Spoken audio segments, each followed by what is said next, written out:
Bismillahirrahmanirrahim. Assalamualaikum warahmatullahi wabarakatuh. Alhamdulillahi ala ihsani wa syukru lahu ala taufiqihi wa amtinani wa asyhadu an la ilaha illallah wahdahu la syarika lahu ta'ziman li sya'ni wa asyhadu anna Muhammadan abduhu wa rasuluhu da'ila ridwani. Allahumma salli alaihi wa ala alihi wa ashabihi wa ikhwani.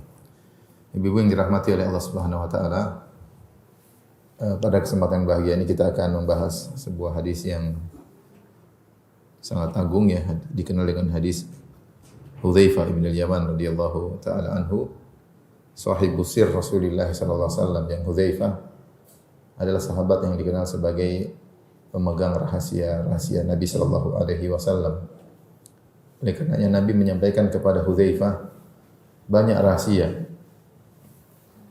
Demikian diantaranya terkait dengan fitnah-fitnah yang akan terjadi. Di antara rahasia-rahasia yang disampaikan oleh Nabi kepada Hudzaifah adalah asma'al munafiqin, yaitu nama-nama orang-orang munafiqin yang ada di zaman Nabi sallallahu alaihi wasallam. Dan itu Nabi tidak beritahukan kepada sahabat-sahabat yang lain. Sehingga ketika ada orang yang meninggal setelah wafatnya Nabi sallallahu alaihi wasallam, sahabat-sahabat yang lain menunggu Hudzaifah. Jika Hudzaifah menyolatkannya, maka mereka ikut menyolatkannya. Tapi jika Hudzaifah tidak mau menyolatkan, berarti ini orang munafik sehingga mereka tidak menyolatkan. Karena Hudzaifah tahu tentang nama-nama orang munafikin. Ya. Sampai satu hari Umar bin Khattab radhiyallahu anhu pun datang kepada Hudzaifah dan dia berkata, "Ya Rasulullah, ya Hudzaifah al-Sammani, ya Hudzaifah, apakah Rasulullah SAW menyebutku termasuk orang-orang munafikin?" Ya. Tentu tidak, ya. Hudzaifah mengatakan tentu tidak, ya. Dan ini menunjukkan bagaimana takwanya Umar bin Khattab radhiyallahu anhu yang telah dijamin masuk surga, dan dalam banyak hadis dan sahabat dekat Nabi sallallahu alaihi wasallam, dia pun masih takut dengan kemunafikan. Sampai pun dia bertanya kepada Hudzaifah, apakah aku termasuk dari orang-orang munafikin yang Rasulullah SAW sebutkan nama-namanya. Intinya sebagian para sahabat memiliki keistimewaan, spesialis kalau sebagian perkataan para ulama. Ada yang ahli seperti a'lamun nasi bil halal wal haram, yang paling pakar tentang halal dan haram ada Mu'adz bin Jabal radhiyallahu anhu. Kemudian a'lamun nas atau a'lamus sahabah bil faraid, yang paling paham tentang ilmu warisan, ilmu waris adalah Zaid bin Thabit radhiyallahu anhu. Ada yang mengatakan a'lamun nasi bil qadha, yang paling paham tentang hukum masalah kehakiman adalah Ali bin Abi Thalib radhiyallahu taala anhu. Dan yang pakar tentang rahasia-rahasia Rasulullah adalah Hudzaifah ibnul Yaman radhiyallahu taala anhuma. Karena Hudzaifah seorang sahabat dan ayahnya Al-Yaman juga seorang sahabat yang meninggal dalam peristiwa perang Uhud, ya, ayahnya Al-Yaman, karena kesalahan sebagian kaum muslimin. Jadi ayahnya ini Al-Yaman sudah tua dan dia diberi uzur untuk tidak ikut perang Uhud. Namun ketika perang sudah berjalan, maka dia dengan salah seorang temannya berpikir lebih baik kita ikut perang daripada kita di sini menjaga kota Madinah. Maka akhirnya mereka pun maju dalam medan pertempuran. Namun mereka datang terlambat. Ketika mereka datang terlambat, sebagian kaum muslimin menyangka Al-Yaman, ayahnya Hudzaifah ini adalah dari rombongan kaum musyrikin. Akhirnya mereka ingin membunuh Al-Yaman, disangka musuh, dan Hudzaifah sudah berteriak, "Tahan, tahan, itu ayahku." Namun kondisi lagi genting ketika itu, akhirnya ayahnya pun terbunuh tanpa sengaja dalam perang Uhud. Tetapi ayahnya adalah seorang sahabat. Makanya kita bilang Hudzaifah ibnul Yaman radhiyallahu taala anhuma. Hudzaifah ibnul Yaman, semoga Allah meridainya, meridai Hudzaifah, dan juga meridai ayahnya Al-Yaman. Tapi pada kesempatan kali ini kita akan bawakan hadis yang diriwayatkan oleh Hudzaifah ibnul Yaman, yang hadis ini diriwayatkan oleh Imam Al-Bukhari dan juga Imam Muslim dan juga kitab-kitab hadis yang lainnya. Tetapi cukuplah hadis ini, ada hadis yang sangat kuat kesahihannya karena diriwayatkan oleh kedua imam ahli hadis, yaitu Al-Imam Al-Bukhari dan Al-Imam Muslim. Saya bacakan hadisnya dalam Sahih Al-Bukhari. Hadis nomor 3606. Imam Bukhari berkata, qala haddatsana Yahya bin Musa, qala haddatsana Al-Walid, qala haddatsani Ibnu Jabir, qala haddatsani Busr bin Ubaidillah Al-Hadrami, qala haddatsani Abu Idris Al-Khawlani annahu sami'a Hudzaifah ibn al-Yamani yaqul. Dari Abu Idris Al-Khawlani, dia mengatakan, aku mendengar Hudzaifah ibn al-Yaman radhiyallahu anhu berkata, kana an-nasu yas'aluna Rasulullah sallallahu alaihi wasallam 'anil khair. Adalah orang-orang bertanya kepada Rasulullah SAW tentang kebaikan. Wa kuntu as'aluhu 'anil syarr. Adapun aku bertanya kepada Nabi tentang keburukan. Makhafata an yudrikani. Aku khawatir keburukan tersebut akan menjumpaiku. Faqultu ya Rasulullah, maka aku bertanya, wahai Rasulullah, inna kunna fi jahiliyah wa syarrin. Kami dahulu berada di jahiliyah dan dalam keburukan. Faja'ana Allahu bihadzal khair, lalu Allah mendatangkan kebaikan kepada kami, kebaikan ini yaitu Islam. Fahal ba'da hadzal khairi min syarrin? Apakah setelah kebaikan ini akan ada keburukan? Dia bertanya, apakah ada keburukan setelah kebaikan ini? Qala na'am, kata Nabi sallallahu alaihi wasallam, iya ada. Qultu, kata Hudzaifah ibn Yaman radhiyallahu anhu, wa hal ba'da hadzalika syarri min khairin? Apakah setelah keburukan tersebut yang akan datang pula kebaikan yang lain? Kata Nabi sallallahu alaihi wasallam, qala na'am, iya. Wa fihi dakhan, tetapi di situ ada dakhan, yaitu ada kotoran ya. Ada kotoran, tidak bersih. Qultu wa ma dakhanuhu? Aku bertanya, apa kotorannya? Ada yang mengatakan asap ya. Apa asapnya? Qala qaumun yahduna bi ghairi hadi ta'rifu minhum wa tunkir. Itu orang-orang yang mengambil petunjuk selain petunjukku. Ta'rifu minhum wa tunkir. Engkau melihat ada kebaikan yang mereka lakukan dan juga ada kemungkaran yang mereka lakukan. Qultu fa hal ba'da dzalikal khairi min syarrin? Aku bertanya lagi, apakah setelah kebaikan tersebut ada keburukan? Qala na'am, kata Nabi ada. Du'atun ila abwabi jahannam. Itu dai-dai yang menyeru kepada neraka-neraka, pintu-pintu neraka jahannam. Man ajabahum ilaiha qadhafuhu fiha. Siapa yang memenuhi seruan para dai tersebut menuju neraka jahanam, maka para dai tersebut akan melemparkannya ke dalam neraka jahanam. Qultu ya Rasulullah, sifhum lana. Aku bertanya, wahai Rasulullah, jelaskanlah sifat dai-dai yang menyeru kepada neraka tersebut kepada kami. Faqala, maka Nabi SAW berkata, hum min jildatina. Mereka dari kulit-kulit kita, maksudnya mereka seperti kita orang-orang Arab. Wa yatakallamuna bi alsinatina, dan mereka berbicara dengan bahasa kita, itu bahasa Arab. Qultu fama ta'muruni? Aku bertanya, apa yang kau perintahkan kepada aku? In adrakani dzalik, jika aku menemui kondisi seperti itu. Qala talzamu jama'atal muslimin. Nabi mengatakan, engkau lazimilah jamaah kaum muslimin. Itu kalau aku bertemu dengan dai-dai yang menyeru kepada neraka jahanam, apa yang aku lakukan? Yang mereka orang Arab dan berbahasa Arab, apa yang harus aku lakukan? Kata Nabi sallallahu alaihi wasallam, talzamu jama'atal muslimin. Hendaknya engkau melazimi jamaah kaum muslimin wa imamahum, dan imam mereka. Qultu fa illam yakun lahum jama'atun. Seandainya kaum muslimin tidak punya jamaah, wala imam, dan juga tidak punya imam. Qala fa'tazil tilkal firqa kullaha. Hendaknya kau tinggalkan seluruh firqah-firqah yang ada. Walau anta 'adda bi asli syajaratin, meskipun kau harus menggigit akar pohon, hatta yudrikakal maut, sampai maut menjemputmu, wa anta ala dzalik, sementara engkau dalam kondisi demikian. Ini riwayat Al-Imam Al-Bukhari dan juga mirip dengan riwayat Al-Imam Muslim. Syekh Albani rahimahullahu taala dalam silsilah al-hadis as-sahihah nomor 2739, beliau mengumpulkan riwayat-riwayat hadis Hudzaifah dari berbagai macam jalur, karena hadis ini diriwayatkan dari banyak jalur ya. Dari dalam Sahih Bukhari, Sahih Muslim, dan kutubus sunnah ya. Juga dalam Abu Awanah, Musnad Syami'in, Tabrani, Ibnu Majah, dan banyak ya tambahan-tambahan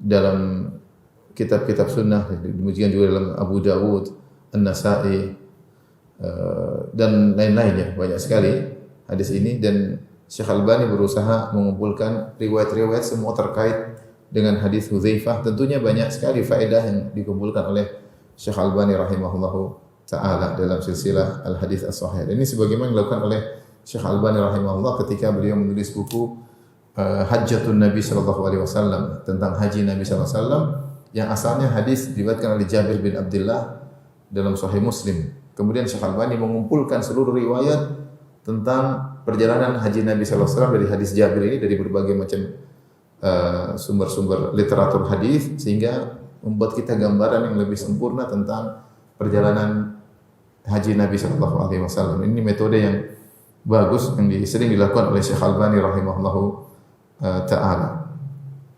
Akan tapi yang disebutkan oleh Syekh Albani cukup panjang. Kita nanti akan insyaallah kita sebutkan di tengah-tengah kajian kita sebagian isyarat tentang tambahan-tambahan tersebut. Baik. Ibu yang dirahmati Allah Subhanahu wa taala.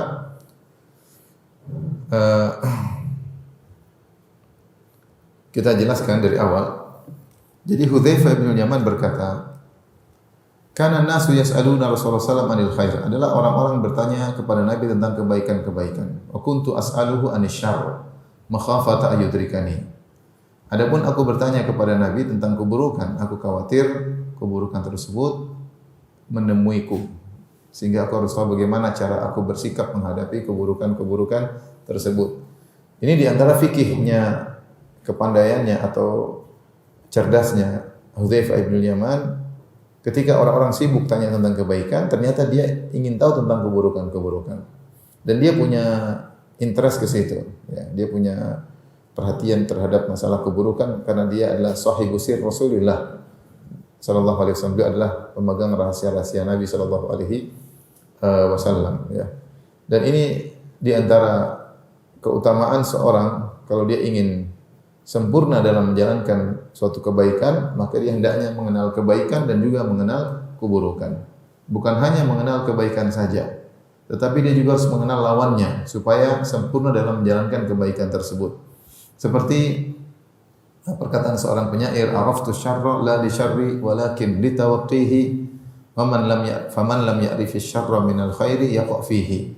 Aku mengenal keburukan bukan untuk melakukannya, tetapi aku mengenal keburukan untuk meninggalkannya. Siapa yang hanya mengenal kebaikan dan tidak mengenal keburukan, maka niscaya dia akan terjerumus dalam keburukan tersebut. Kalau kita hanya mengenal kebaikan-kebaikan, kita tidak mengerti keburukan-keburukan, maka bisa jadi kita terjerumus dalam keburukan-keburukan tersebut. Makanya di antara kesempurnaan ilmu tentang hakikat sesuatu, kita mengenal lawan sesuatu tersebut. Seperti perkataan seorang penyair, "Wabidziddi tatabayyanul asya." Dengan mengenal lawannya, maka sesuatu akan semakin jelas. Seperti kita berbicara tentang tauhid. Kalau bicara tentang tauhid, apa itu tauhid? Kita jangan hanya mengenal tauhid, tapi kita hendaknya mengenal juga syirik secara detail. Kita mengenal tauhid secara detail dan kita juga mengenal syirik secara detail, lawan dari tauhid. Nah, kalau kita mengenal sesuatu kemudian mengenal lawannya, kita akan semakin memahaminya. Seperti kalau kita ingin mengenal sunnah Nabi SAW, kita alhamdulillah kita kenal sunnah Nabi. Dan kita juga berusaha mengenal bid'ah yang merupakan lawan dari sunnah Nabi SAW untuk kita bisa menghindari. Sebagaimana Nabi SAW juga mengisyaratkan tentang berpecah belahnya umat. Kata Nabi SAW, "Wasataftariqu hadhihi al-ummah ala 73 firqah kulluha finnar ila wahidah." Bahwasanya umat ini akan terpecah menjadi 73 golongan. 70 di neraka, 1 di surga. Nah, yang satu ini disebut dengan Ahlus Sunnah wal Jamaah. Kita mengenal ciri-ciri Ahlus Sunnah wal Jamaah. Para ulama bahas tentang akidah Ahlus Sunnah wal Jamaah. Tapi ternyata para ulama bukan hanya membahas akidah Ahlus Sunnah wal Jamaah. Mereka juga membahas akidah yang menyimpang. Seperti mereka membahas firqah-firqah seperti Khawarij, Syiah, Mu'tazilah, Al-Murji'ah dan berbagai macam Al-Jahmiyah, berbagai macam firqah-firqah mereka jelaskan. Karena untuk bisa paham betul tentang akidah golongan yang selamat, kita berusaha juga mengenal akidah golongan yang menyimpang sehingga pengetahuan kita tentang kebenaran semakin mantap. Oleh karenanya Ibnu Qayyim rahimahullahu taala menyebutkan Tidak ada tauhid yang paling mantap seperti tauhidnya para sahabat. Tidak ada ilmu yang paling mantap seperti ilmunya para sahabat. Kenapa? Karena para sahabat mereka mengenal keburukan dengan terperinci sebelum mereka mengenal kebaikan dengan terperinci. Seperti perkataan Hudzaifah di sini, beliau berkata, "Ya Rasulullah, inna kunna fi jahiliyatin wa syarrin." Ya Rasulullah, kami dulu di zaman jahiliyah dan keburukan. Jadi para sahabat menemukan zaman yang sangat parah disebut dengan zaman jahiliyah. Yang dimana di zaman jahiliyah tersebut kemungkaran, kerusakan, baik secara moral maupun secara akidah benar-benar merajalela. Setelah itu datang Nabi SAW. Jadi mereka mengenal keburukan secara terperinci, kemudian mereka mengenal kebaikan secara terperinci dengan datangnya Nabi SAW. Kata Hudzaifah, "Faja'ana Allahu bihadzal khair." Kemudian Allah mendatangkan kebaikan kepada kami. Di sini Hudzaifah, ya, tadi dia berkata, saya ulangi, dia berkata, "Kana an-nasu yas'aluna Rasulullah SAW anil khair wa kuntu as'aluhu anis syarr makhafata ayyudrikani." Orang-orang bertanya kepada Nabi tentang kebaikan, adapun aku bertanya tentang keburukan, aku khawatir keburukan tersebut akan menimpaku. Kemudian dia berkata, "Ya Rasulullah," faqultu, aku berkata, "Ya Rasulullah, inna kunna fi jahiliyatin." Kami dahulu berada di atas jahiliyah, kerusakan. Wa syarrin, dalam keburukan. Faja'ana Allahu bihadzal khair. Maka Allah mendatangkan kebaikan kepada kami, itu kebaikan Islam. Jadi para sahabat mengetahui keburukan secara terperinci dan para sahabat mengetahui kebaikan secara terperinci. Maka tidak ada generasi yang bisa menyamai mereka. Kita tidak menemukan jahiliyah seperti zaman sahabat. Seperti juga misalnya perkataan Ja'far bin Abi Thalib. Ja'far bin Abi Thalib ketika berhijrah ke negeri Habasyah, kemudian dia dipanggil oleh Raja Al-Habasyah, yaitu Najasyi. Al-Najasyi. Kemudian disuruh jelaskan tentang Islam. Maka apa kata Ja'far bin Abi Thalib? Perhatikan, dia berkata, "Ayyuhal malik, wahai raja, wahai sang raja. Kunna qauman ahla jahiliyah." Kami adalah kaum ahlu jahiliyah, pelaku dosa-dosa. Kami praktisi jahiliyah. Na'budul asnam, kami dulu menyembah berhala. Wa na'kulul maitah, kami dulu makan bangkai. Wa na'til fawahish, kami melakukan perbuatan-perbuatan keji. Wa naqta'ul arham, kami dulu memutuskan silaturahmi. Wa nusi'ul jiwar, kami melakukan keburukan terhadap tetangga. Wa ya'kulu qawiyyu minna dha'if, dan yang kuat makan yang lemah. Fa kunna ala dzalik, kami terus dalam keburukan seperti itu hatta ba'atsallahu ilaina rasulan, sampai Allah utus kepada kami seorang rasul, yaitu Rasulullah SAW. Minna, dari kalangan kami. Na'rifu nasabahu, kami tahu nasab Rasul tersebut, yaitu nasab yang tinggi, Rasulullah SAW dari Bani Hashim, dari Quraisy. Wa sidqahu, kami tahu kejujuran Nabi tersebut. Wa afafahu, dan kami tahu bagaimana harga diri, kehormatan Nabi tersebut. Fada'ana ila Allahi linuwahidahu, maka dia pun menyuruh kami untuk bertauhid kepada Allah. Wa na'budahu, dan hanya menyembah kepada Allah. Wa nakhla'a ma kunna na'budu nahnu wa aba'una, dan meninggalkan sesembahan yang kami sembah dan sesembahan nenek moyang kami, min dunihi, yang menyembah selain Allah, seperti al-hijara wal authan, menyembah batu dan berhala. Wa amarna bisidqil hadis, dan Nabi menyuruh kami untuk jujur. Wa ada'il amanah, dan untuk menunaikan amanah. Wa silatur rahim, menyambung silaturahmi. Wa husnil jiwar, dan untuk bertetangga yang baik. Wal kaffi anil maharim, dan meninggalkan perkara-perkara yang haram. Wa dima, dan meninggalkan pertumpahan darah. Wa nahana anil fawahish, dan Muhammad melarang kami dari perbuatan keji. Wa qauli zur, melarang kami untuk berdusta. Wa akli malil yatim, melarang kami untuk makan harta anak yatim. Wa qadfil muhsanah, menuduh wanita yang baik-baik dengan tuduhan tidak benar. Wa an na'budallaha wahdahu la nusyrika bihi syai'a, dan menyuruh kami untuk beribadah kepada Allah semata dan tidak berbuat syirik sama sekali. Wa amarna bis salat waz zakat was siyam, dan menyuruh kami untuk salat, untuk bayar zakat dan berpuasa. Kemudian dia mulai perinci tentang bagaimana indahnya Islam. Dan sehingga tahu bahwasanya para sahabat mengerti betul tentang jahiliyah yang mereka dapatkan. Yang kita tahu Rasulullah SAW diutus di zaman lagi puncak-puncaknya kerusakan. Ya, puncak-puncaknya kerusakan. Dalam hadis qudsi kata Nabi, kata Allah Subhanahu wa taala, "Khalaqtu ibadi hunafa kullahum." Aku ciptakan hamba-hambaku dalam kondisi hanif, cenderung kepada tauhid. Fa'atatuhum syayatin, kemudian datanglah syaitan. Ya. fajtalatuhum an dinihim, maka syaitan kemudian menggoda mereka sehingga mereka menyimpang dari kebenaran. Maka syaitan menjadikan mereka menghalalkan apa yang Allah haramkan dan mengharamkan apa yang Allah halalkan. Dan puncak-puncak kerusakan tersebut ketika di zaman Nabi SAW. Kata Nabi SAW dalam Sahih Muslim, Inna Allaha nadhara ila ahli al-ardi. Allah memandang kepada penghuni bumi ketika itu. Fama qatahum arabahum wa ajamahum illa baqaya min ahli kitab. Maka Allah murka kepada mereka seluruhnya dalam kondisi rusak, dalam kondisi jahiliyah, semuanya dimurkai, Arab maupun non-Arab. Ya, apakah di Jazirah Arab, di India, di Cina, di Asia, ya, di Persia, di Romawi, semuanya Allah murkai. Illa baqaya min ahli kitab, kecuali segelintir orang dari sisa-sisa ahlul kitab, yaitu sebagian pendeta-pendeta Nasrani dan pendeta-pendeta Yahudi yang masih murni bertauhid, belum terjerumus dalam kesyirikan, tidak menyembah Uzair, tidak menyembah Nabi Isa, tidak menyembah Bunda Maria, tapi mereka hanya sedikit. Kata Nabi, mereka itu yang tidak dimurkai oleh Allah, illa baqaya min ahli kitab.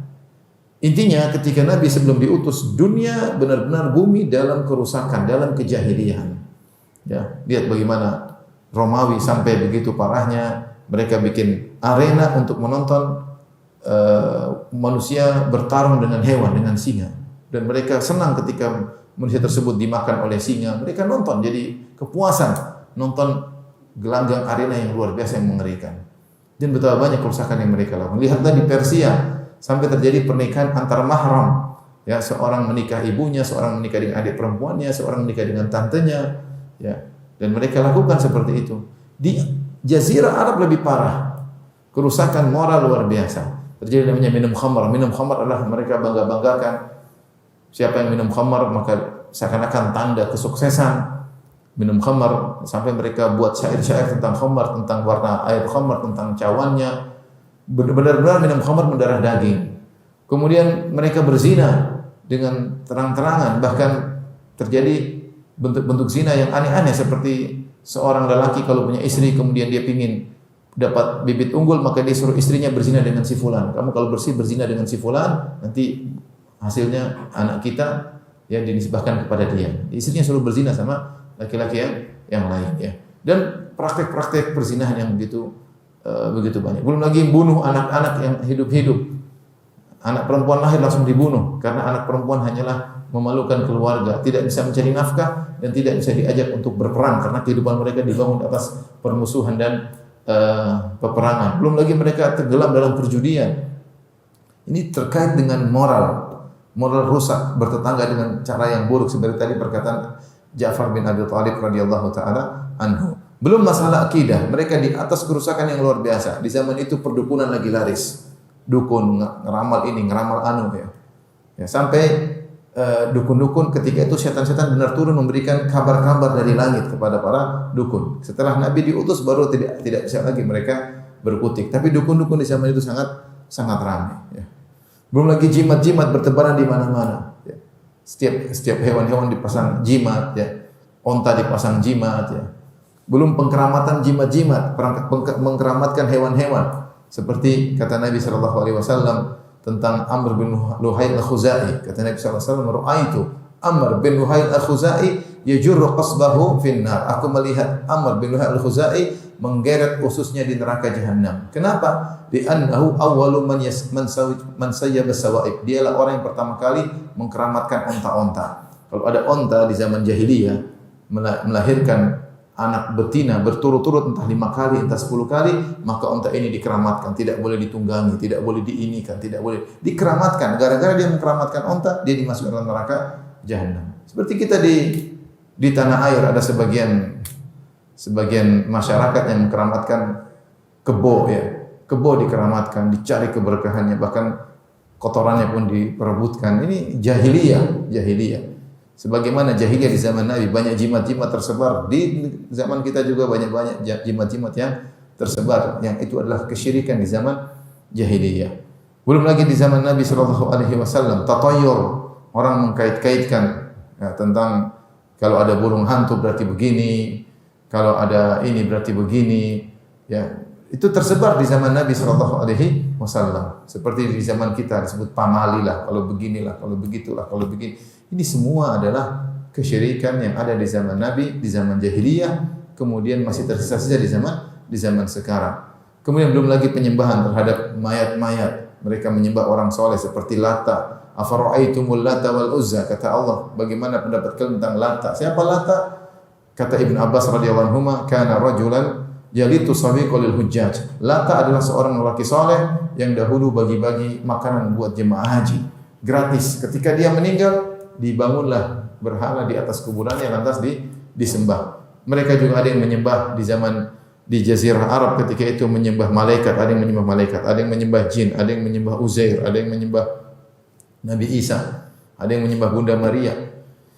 Sehingga zaman itu zaman penuh dengan kerusakan. Kerusakan terperinci baik secara akidah maupun secara moral. Nah, zaman itu didapati oleh para sahabat. Para sahabat mendapati zaman tersebut. Abu Bakar, Umar, Utsman, Ali bin Abi Thalib, sahabat yang Hudzaifah bin Yaman. Mereka mendapati kerusakan-kerusakan zaman tersebut. Dan mereka tahu kerusakan secara terperinci. Mereka tahu kerusakan secara terperinci. Setelah itu datang Nabi Muhammad SAW menyampaikan kebaikan dengan secara terperinci. Maka berkumpullah pada sahabat ya, ilmu tentang kebaikan secara terperinci dan ilmu tentang keburukan secara terperinci.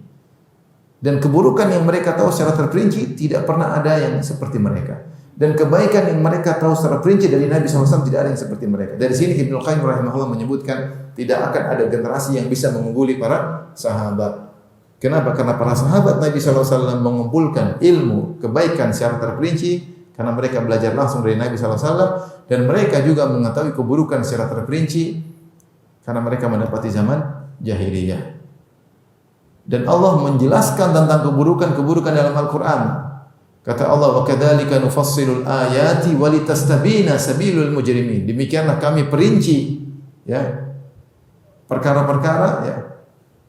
Ya, walitastabina sabilul mujrimin, agar jelas jalan-jalan orang-orang yang pendosa. Makanya disebutkan Allah dalam Al-Qur'an, orang Yahudi modelnya begini, orang munafik modelnya begini, Firaun sifat-sifatnya begini, Namrud sifatnya begini. Allah jelaskan sifat-sifat munafik, Allah rinci dalam surat At-Taubah ya. Sifat-sifat orang Yahudi Allah rinci dalam surat Al-Baqarah ya. Allah rinci, demikian juga sifat-sifat orang beriman Allah rinci sampai Allah sebutkan bagaimana nasib mereka di akhirat, baik orang beriman di surga, baik pendosa di neraka, agar jelas semua ilmu tentang kebaikan maupun tentang keburukan. Karenanya ibu yang dirahmati oleh Allah Subhanahu wa taala, di antara cara untuk menyempurnakan kesempurnaan ilmu kita dan ibadah kita, kita tidak hanya mengenal kebaikan saja, tapi kita juga mengenal apa? Keburukan. Yang jadi masalah kita ini, keburukan tidak kita pelajari, kebaikan tidak kita pelajari, keburukan juga kita tidak tahu. Ini masalahnya. Kita kebaikan belajarnya setengah-setengah, keburukan juga tidak kita pelajari untuk kita hindari. Nah, kalau kita tidak tahu keburukan-keburukan, lantas bagaimana kita bisa menghindar dari keburukan tersebut? Sebagaimana perkataan seorang penyair, kaifa yattaqi man la yadri ma yattaqi. Bagaimana seorang bisa menghindar dari suatu perkara yang dia tidak tahu apa perkara tersebut? Misalnya kalau kita tahu kita disuruh menghindari dosa-dosa besar. Kata Allah Subhanahu wa taala, "In tajtanibu kaba'ira ma tunhaw anhu nukaffir ankum sayyi'atikum." Jika kalian menghindarkan diri dari dosa-dosa besar, niscaya kami akan menghapuskan dosa-dosa kecil. Nah, seorang dituntut untuk menghindari dosa-dosa besar. Sementara dosa-dosa besar dia tidak tahu. Gimana cara menghindar dari sesuatu yang dia tidak tahu? Maka untuk menghindar dari dosa-dosa besar, kita harus belajar dosa-dosa besar itu apa aja. Harus belajar dosa-dosa besar itu apa? Apa saja ya. Contohnya misalnya kita baca buku Al-Kabair karya Al-Imam Adz-Dzahabi. Baru kita kenal, oh dosa-dosa besar sekitar 70. Harus kita hindari. Karena kalau kita menghindar dari dosa-dosa besar, dosa-dosa kecil kita akan diampuni oleh Allah Subhanahu wa taala. Ini di antara fikihnya Hudzaifah bin Yaman radhiyallahu anhu, bahwasanya kita tidak hanya mengenal kebaikan saja tapi kita juga harus belajar keburukan-keburukan. Dari situ para ulama bahas tentang tauhid, mereka juga bahas tentang bermacam-macam syirik. Para ulama bahas tentang sunnah, mereka juga bahas berbagai macam bid'ah. Para ulama bahas tentang fadhail amal, mereka juga bahas tentang dosa besar. Itu dibahas, sesuatu dibahas juga lawannya. Maka kita belajar kebaikan, kita juga belajar keburukan, bukan untuk melakukannya tapi untuk menghindarinya, sebagaimana perkataan penyair, araftu syarra la li syarri walakin li tawaqqihi. Aku mengenal keburukan bukan untuk melakukannya tetapi untuk menghindarinya. Faman lam ya'rif syarra minal khairi yaqa' fihi. Siapa yang hanya mengenal kebaikan dan tidak mengenal keburukan, maka dia akan terjerumus dalam keburukan tersebut. Kita kenali keburukan-keburukan untuk kita hindari, dan masih banyak keburukan di sekitar kita yang belum kita ketahui. Masih banyak orang-orang yang tidak tahu bahwasanya meyakini angka 13, angka sial itu adalah syirik, tatoyur. Masih banyak yang belum tahu. Masih banyak hotel-hotel tidak ada angka 13 ya. Masih banyak pesawat-pesawat yang tidak ada kursi nomor 13.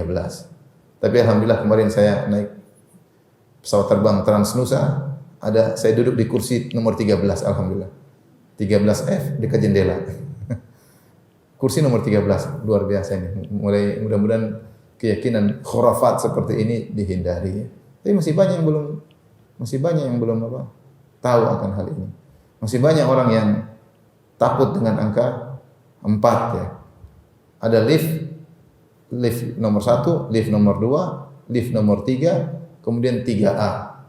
Kemudian lift nomor 5. Sebenarnya lantai 1, lantai 2, lantai 3, lantai 3A, lantai nomor 5. Nah, lantai 4 enggak ada. Kalau ditanya, Ustaz anaknya berapa? Anak pertama saya Abdul Muhsin, anak kedua saya Aisyah, anak ketiga saya Zainab, anak 3A saya namanya Habibah, anak kelima namanya Abdul Razak, anak keenam namanya Umar. Enggak ada anak keempat, anak 3A. Terus kalau orang punya anak 13 mau diapain? Ini anak nomor berapa? Anak nomor 14 langsung. Atau 12A. Ini konyol, tapi banyak yang percaya. Banyak yang percaya. Kalau dapat 13 ketakutan. Syirik, ini bukan sembah, ini syirik. Namanya tatayur. Kata Rasulullah SAW, at-tiyaratu syirkun. Meyakini khurafat-khurafat seperti ini adalah apa? Syirik. Ya. Syirik. Bagian orang saja kalau baru beli mobil, kadang mobilnya harus mandi kembang lah. Harus taruh telur di di bannya. Kalau di jalan pecah dua-duanya, oke. Kalau pecah satu repot katanya. Ini apa keyakinan bahlul seperti ini ya? Masa urusan apa telur pecah dengan nasib kita ya? Tapi itu kesyirikan yang sudah ada di zaman Nabi Shallallahu Alaihi Wasallam. Kenapa mereka tidak tahu? Karena mereka tidak pernah belajar. Tidak ada yang mengajarinya. Dai-dai juga tidak mau mengajar, takut bertentangan dengan tradisi, takut dikucilkan. Sementara masih banyak tradisi-tradisi jahiliyah, tradisi-tradisi agama Hindu sebelumnya masih menjalar dalam kehidupan kita. Tradisi yang baik kita terima, tradisi yang buruk kita buang, jangan kita terima. Islam datang untuk memfilter tradisi, bukan tradisi yang mengatur-ngatur Al-Quran dan Sunnah. Nabi SAW ketika diutus banyak tradisi di Arab, tradisi rusak, tradisi baik. Tradisi baik dijaga oleh Nabi seperti keberanian, setia kawan, memuliakan tamu, Rasulullah jaga. Tapi tradisi yang syirik-syirik tadi, jimat-jimat Rasulullah putuskan. Tatoyur, yakin begini semua dihilangkan, Rasulullah hilangkan.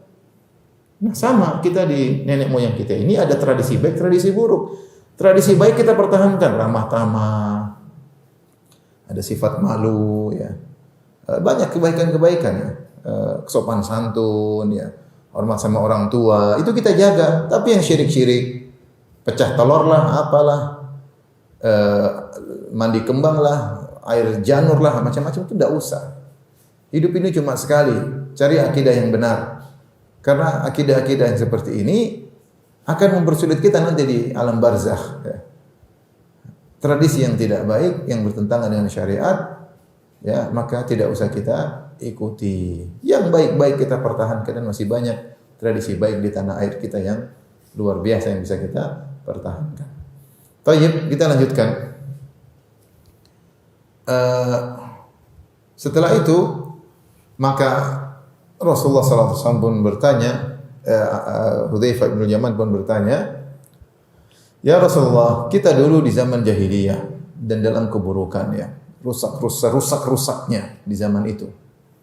Faja'ana Allahu bihadzal khair, kemudian Allah datangkan kebaikan bagi kami, itu Islam. Fahal ba'da hadzal khairi min syarrin, apakah setelah keburukan ini setelah kebaikan ini ada keburukan? Qala na'am, kata Nabi ada. Para ulama khilaf tentang Kebaikan tidak ada yang berselisih. Jadi jahiliyah terus kebaikan Islam Nabi sallallahu alaihi wasallam. Setelah Nabi meninggal, keburukan apa yang dimaksud? Maka ada khilaf, ada yang mengatakan keburukan tersebut adalah munculnya orang-orang murtad di zaman Abu Bakar As-Siddiq radhiyallahu anhu yang mereka mengikuti nabi-nabi palsu. Ada yang mengikuti Musailamah Al-Kadzdzab, ada yang mengikuti Sijah, ada yang mengikuti Al-Aswad Al-Ansi, ya. Ada yang mengikuti Tuwailihah Al-Asadi. Ada nabi baru 4 ketika Nabi SAW meninggal dunia, sehingga pengikutnya banyak. Ini keburukan, ya. Sehingga Abu Bakar As-Siddiq radhiyallahu anhu kemudian membuat pasukan 11 pasukan untuk menyerang mereka. Terjadilah peperangan dahsyat di zaman itu. Abu Bakar As-Siddiq sibuk dengan peperangan untuk menyerang orang-orang yang mengaku sebagai nabi baru dan pengikut-pengikutnya, sehingga terjadi peperangan sebagaimana Khalid bin Walid memerangi mereka dari satu kelompok demi kelompok yang terus-menerus. Kisah yang panjang. Tapi ini ada keburukan yang datang setelah kebaikan. Ada yang mengatakan bukan ini maksudnya. Yang dimaksud dengan keburukan setelah wafatnya Nabi adalah maqtal Utsman. Ketika Utsman dibunuh dengan cara yang sadis. Ya. Ini ujian terhadap umat ini. Utsman radhiyallahu anhu terbunuh, maka terjadi keburukan setelah itu. Muncullah orang-orang Khawarij, terjadilah pertikaian di antara para sahabat, dan selanjutnya ada keburukan. Wallahu alam tentang apa maksudnya, tapi intinya setelah kebaikan ada keburukan. Nah, Rasulullah mengatakan, "Na'am, benar, setelah kebaikan ada keburukan." Wa hal ba'da dzalika syarri min khair? Namun setelah keburukan itu, apakah ada kebaikan lagi? Maka Rasulullah berkata, "Na'am, ada. Wa fihi dakhan." Namun ada sedikit kotoran. Dakhan asap. Ada yang mengatakan dakhan maksudnya dukhan, ada yang mengatakan dakhan itu adalah jengkelan, kedongkolan. Kebaikan tidak ada kedongkolan, ya. Maka ini pun ada khilafah, maksudnya setelah keburukan ada kebaikan. Ada yang mengatakan kebaikan tersebut adalah ketika amul jamaah, persatuan kaum muslimin, ketika Al-Husain melepaskan Husain bin Abi Thalib, meninggalkan kepemimpinannya, tampuk kepemimpinannya diserahkan kepada Muawiyah, sehingga bersatulah kaum muslimin. Kaum muslimin seluruhnya bersatu padu di bawah naungan khilafah Muawiyah bin Abi Sufyan. Kemudian namun di masa pemerintahan tersebut ada orang yang tidak suka, ya, baik kubunya Ali bin Abi Thalib sebelumnya atau kubunya Muawiyah, ada yang tidak suka, namun mereka tidak bisa mengungkapkannya itu, tapi makanya disebut wa fihi dakhan. Ada yang mengatakan maksud dari kebaikan setelah keburukan selanjutnya, kebaikan berikutnya maksudnya adalah pemerintahan Umar bin Abdul Aziz. Umar bin Abdul Aziz yang memerintah dalam waktu yang sebentar, sekitar 2,5 tahun, maka keadilan tersebar ketika itu di zaman Umar bin Abdul Aziz rahimahullahu taala. Dia seorang tabi'in dan dia memimpin dengan pimpinan yang luar biasa, seorang pemimpin dari Bani Umayyah yang sangat adil dan sangat saleh. Dialah Umar bin Abdul Aziz rahimahullahu taala. Intinya Nabi mengatakan setelah keburukan ada kebaikan, tetapi dalam kebaikan tersebut ada asap atau ada kotoran-kotoran. Maka Hudzaifah bertanya, "Wa ma dakhanuhu?" Apa kotoran tersebut? Qala qaumun yahduna bi ghairi hadyi. Akan ada yaitu kaum yang mereka mengambil petunjuk dengan selain petunjukku. Ta'rifu minhum wa tunkir. Kau akan melihat ada kebaikan-kebaikan yang mereka lakukan, wa tunkir, dan ada keburukan-keburukan yang akan mereka lakukan. Yaitu pemerintah yang tidak 100% murni, ada kebaikan, ada keburukan. Namun itu masih secara umum masih kebaikan. Meskipun pemerintahan tersebut, penguasa tersebut tidak 100% baik, ada kebaikan, ada keburukan. Namun Rasulullah masih menamakan itu kebaikan yang ada kotorannya sedikit. Qultu, aku bertanya lagi, fahal ba'da dzalikal khair min syarrin? Apakah setelah kebaikan tersebut ada keburukan lagi? Qala, kata Nabi SAW, ada. Setelah itu ada na'am du'atun ila abwabi jahannam. Ada dai-dai yang menyuruh kepada pintu-pintu neraka jahannam. Subhanallah. Rasulullah kabarkan akan ada dai yang menyuruh kepada neraka jahannam, mengajak kepada pintu-pintu neraka jahannam untuk masuk neraka lewat pintu-pintu tersebut. Kata Nabi SAW, man ajabahum ilaiha qadhafuhu fiha. Siapa yang memenuhi seruan mereka, maka mereka akan lemparkan ke dalam neraka jahannam. Dipanggil-panggil, ayo kemari. Begitu ikut langsung dilempar ke dalam neraka jahannam. Ini mengerikan, ada dai-dai yang menyuruh kepada neraka jahanam. Dan ini perkara yang sangat ditakutkan oleh Nabi sallallahu alaihi wasallam. Nabi sallallahu alaihi wasallam mengatakan ala ummati akhwafu ala ummati al immatal mudillin. Yang paling aku khawatirkan menimpa umatku adalah imam-imam yang menyesatkan. Pemimpin yang menyesatkan, yang mengajak kepada neraka jahanam, yang mengajak untuk memerangi syariat Allah Subhanahu wa taala. Siapa mereka? Kata Hudzaifah bin Yaman, "Qultu ya Rasulullah, sifhum lana."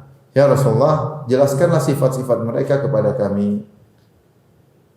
Bagaimana sifat-sifat mereka? Faqala, maka Rasulullah SAW berkata, "Hum min jildatina wa yatakallamu bi alsinatina."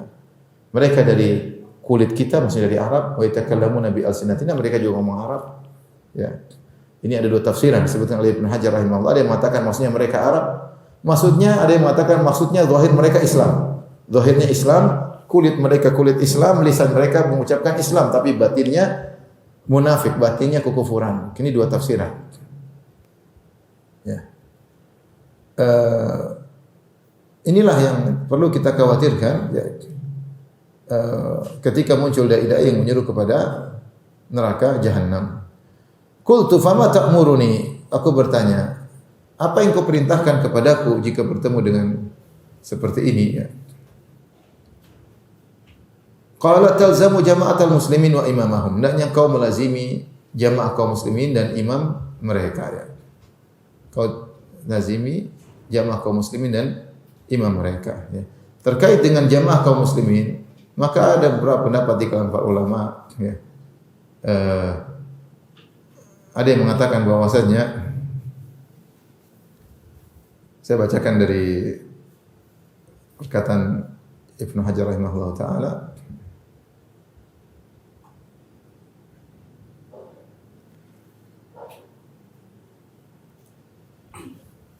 Yang dimaksud talzam jama'atul muslimin, engkau hendaknya melazimi jamaah kaum muslimin, ya. Wa imamahum ay amiruhum, yaitu penguasa mereka. Tasma' wa tuti', hendaknya kau dengar dan kau taat. Dalam sebagian riwayat disebutkan wa in daraba dhahrak wa akhadha malak. Meskipun pemimpin yang zalim ini memukul pundakmu dan mengambil hartamu. Ini sebagian pendapat mengatakan tetap kau bertahan, jangan kau memberontak seperti orang-orang Khawarij, sabar. Tetap bertahan dengan penguasa meskipun penguasa tersebut zalim. Kalau dia menyuruh kepada maksiat jangan ikuti, kalau dia menyuruh kepada keburukan, kalau dia menyuruh kepada kebaikan maka ikuti, kalau dia menyuruh kepada keburukan maka jangan diikuti. Ya. Ini diantara pendapat untuk bertahan dengan jamaah kaum muslimin. Ya. Jadi dilarangan, kata Ibnu Hajar rahimahullah taala, wujub luzumi jamaatil muslimin wa tarkil khuruj ala immatil jawr. Maka kewajiban untuk berpegang bersama, bergabung dengan jamaah kaum muslimin dengan imam mereka, dan dilarang untuk memberontak terhadap pemimpin yang zalim.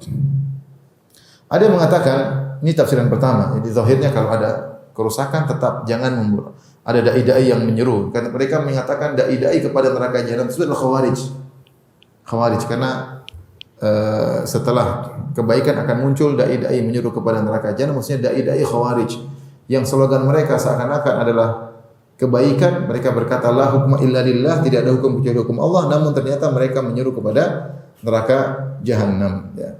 Maka jangan kau ikuti mereka. Ini tafsiran pertama disebut oleh Ibnu Hajar. Maka jangan kau ikuti dai-dai kepada neraka jahanam tersebut, karena dai-dai Khawarij tersebut menyeru seakan-akan kepada kebaikan, ternyata mereka mengajak kepada neraka. Bersabarlah engkau dengan penguasa yang zalim. Jangan ikut memberontak bersama mereka. Ya. Sebagaimana dipraktikkan oleh para sahabat di zaman Al-Hajjaj bin Yusuf Al-Thaqafi. Al-Hajjaj bin Yusuf Al-Thaqafi adalah penguasa yang zalim.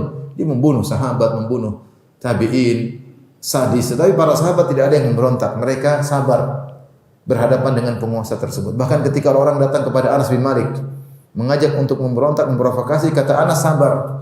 Rasulullah SAW menyampaikan untuk bersabar. Kata Rasulullah SAW, satakunu ba'di athrah. Akan ada setelahku penguasa-penguasa yang hanya mementingkan diri mereka sendiri, ya. Mementingkan diri mereka sendiri, memperkerjakan keluarga mereka, keuntungan untuk privasi sendiri, tidak kurang memikirkan masyarakat. Ada yang lebih utama ternyata ditinggalkan, malah diangkat orang yang tidak benar. Itu akan terjadi kata Nabi SAW. Kata Nabi SAW, fasbiru hatta talqauni alal haud. Sabarlah kalian sampai kalian bertemu aku di telagaku di hari kiamat kelak. Ini tafsiran pertama. Ya. Jangan ikuti orang-orang Khawarij yang menyuruh kepada neraka jahanam meskipun slogan mereka seakan-akan baik. Pendapat yang kedua disebut oleh Ibnu Hajar dalam Fathul Bari. Maksudnya hendaknya engkau mengikuti jamaah, ya. Dan ini beliau nukil juga perkataan At-Tabari. Maksudnya jamaah tersebutlah sawadul a'zam, yaitu golongan yang mayoritas. Kata Abu Mas'ud radhiyallahu anhu atau Ibnu Mas'ud, ya. Dia mengatakan al-muradu abil jamaah as-sahabah, ya. Sahabat, maksudnya ikutilah jalan para sahabat. Duna man ba'dahum, bukan jalan setelah orang-orang setelah mereka. Jadi ada penafsiran yang maksud jamaah itu ikuti manhajnya para sahabat. Karena mereka lah jamaah yang diridhai oleh Allah Subhanahu wa taala. Dan mereka tidak mungkin bersepakat di atas kesesatan, dan mereka adalah jamaah yang disebut oleh Nabi dengan sawadul a'zam.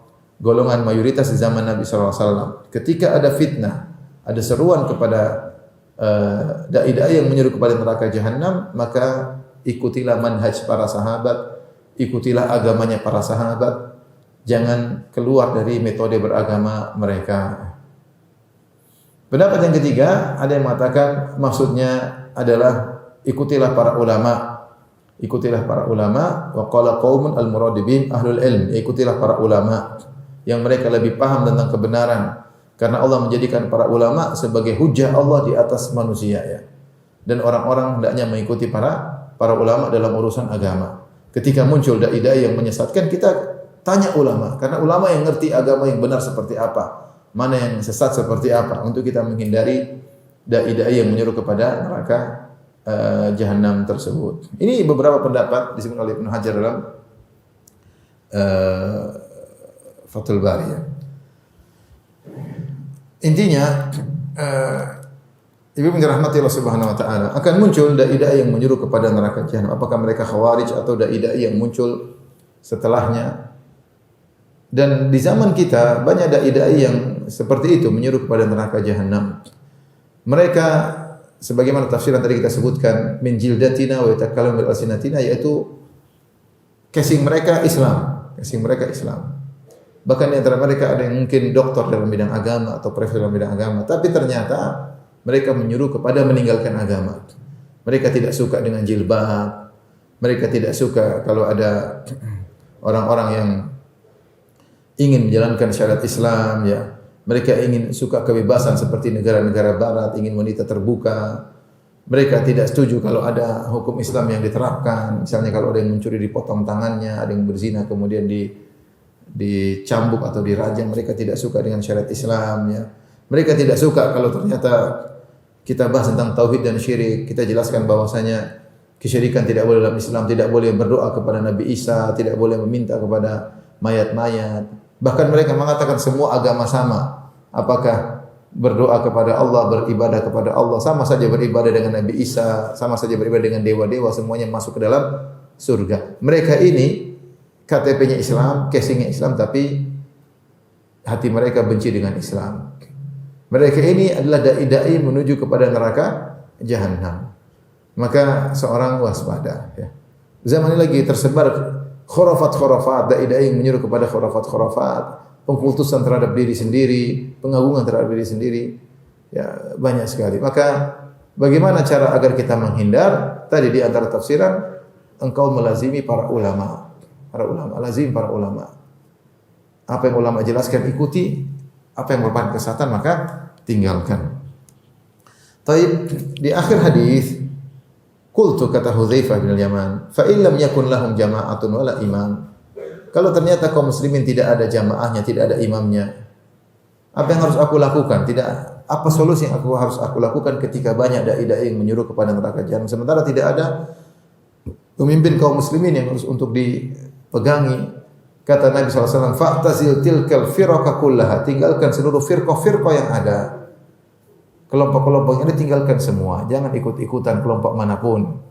Walau anta abda bi asli syajaratin hatta yudrikakal mautu anta ala dhalik. Meskipun kau harus menggigit akar pohon sampai datang kematian kepadamu dan kau dalam kondisi demikian. Itu Rasulullah SAW mengatakan waspada kalau timbul kelompok-kelompok sementara tidak ada pegangan, ya. Tidak ada ulama yang bisa dijadikan pegangan dan timbul banyak kelompok-kelompok, tinggalkan semuanya.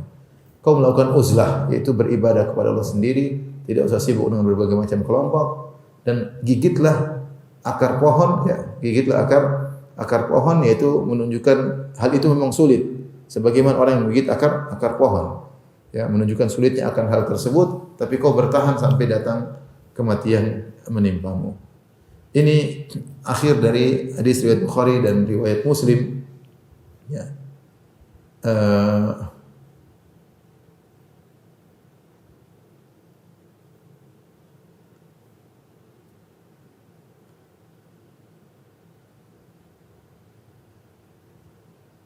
Dalam riwayat yang lain disebutkan oleh Syekh Albani rahimahullahu taala, Hudzaifah bertanya lagi, qultu tsumma madza? Kemudian setelah itu apa yang terjadi Rasulullah? Kalau sudah kondisi seperti tadi, banyak dai-dai menyuruh pada neraka jahanam. Kata Rasulullah SAW, tsumma yakhrujud dajjal. Kemudian akan keluar Dajjal di akhir zaman. Qala, kata Hudzaifah, qultu fabima yaji'u? Apa yang dibawa oleh Dajjal kalau dia muncul di akhir zaman? Qala binahrin atau qala bima'in wa nar. Dajjal akan membawa sungai dan bawa api. Dia bawa, setiap dia berjalan, kita tahu Dajjal adalah fitnah yang paling besar di akhir zaman. Seorang yang muncul di akhir zaman dan dia mengaku sebagai Tuhan.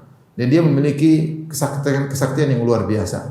Dia datang pada suatu negeri yang tandus, dia mengatakan wa ya ardu umbuti. Wahai bumi tumbuhlah, maka atau ambiti, maka tumbuhkanlah tumbuhan-tumbuhan, maka tumbuhlah berbagai macam tumbuhan-tumbuhan. Padahal lagi musim kemarau. Kemudian dia berkata di zaman orang di suatu daerah yang tidak ada hujan, dia mengatakan wa ya sama'u amtiri, wahai hujan turunkanlah hujan, dan turun hujan ketika itu. Allah memberikan dia kesaktian sebagai ujian. Sebagaimana Allah berikan kesaktian kepada iblis, kepada setan-setan untuk menggoda manusia. Ini rajanya kerusakan pada menjelang hari kiamat kelak, diberi kesaktian luar biasa. Bahkan disebutkan kalau dia pergi ke suatu tempat, di situ ada kambing-kambing yang mungkin kurus-kurus, ketika didatangi Dajjal maka menjadi gemuk-gemuk, air susu menjadi banyak. Sebaliknya kalau dia datang kepada suatu kaum dan kaum tersebut tidak beriman kepada dia, maka kemudian kambing-kambingnya menjadi kurus, yang gemuk menjadi kurus. Di antara yang dibawa oleh Dajjal, dia mengaku bahwasanya dia bisa menghidupkan, mematikan, dia bisa menghidupkan orang, mematikan orang. Dan di antara fitnah yang dia bawa sungai dan bawa api. Fitnahnya luar biasa. Kata Hudzaifah, fabima yaji'u? Apa yang dibawa oleh Dajjal? Kata Nabi SAW, binahrin atau bima'in wa nar. Dia bawa air dan api. Faman dakhala nahrahu hutta ajruhu wa wajaba wizruhu. Siapa yang kemudian ikut Dajjal masuk ke dalam sungai yang dibawa oleh Dajjal, maka akan gugur seluruh pahalanya gugur dan dia terkena dosa. Wa man dakhala narahu, siapa yang masuk di apinya Dajjal, dia tidak nurut sama Dajjal meskipun terancam dengan api, dia masuk dalam apinya, wajaba ajruhu wa hutta wizruhu, maka dia dapat pahala dan gugur dosa-dosanya. Kemudian aku bertanya lagi, qultu ya Rasulullah, fama ba'da Dajjal? Apa yang muncul setelah Dajjal? Ya. Kata Nabi SAW, Isa bin Maryam. Nabi Isa akan turun di akhir zaman untuk melawan Dajjal. Ya. Akan turun Nabi Isa untuk melawan Dajjal. Sebagaimana disebutkan dalam hadis-hadis yang sahih, ketika Dajjal mulai melakukan kerusakan di atas muka bumi, maka turun Nabi Isa di negeri Syam, kemudian memerangi Dajjal dan akhirnya membunuh Dajjal.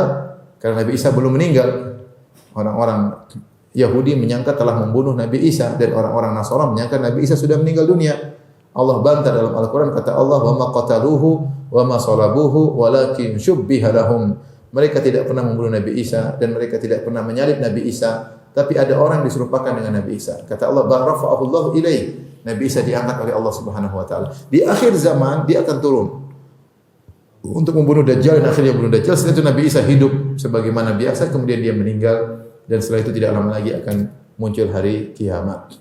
Ibu yang dirahmati Allah Subhanahu wa taala, itulah hadis yang cukup panjang tentang hadis Hudzaifah bin Yaman yang intinya menyuruh kita untuk selain belajar kebaikan, kita juga harus belajar keburukan-keburukan. Di antaranya untuk kita hindari.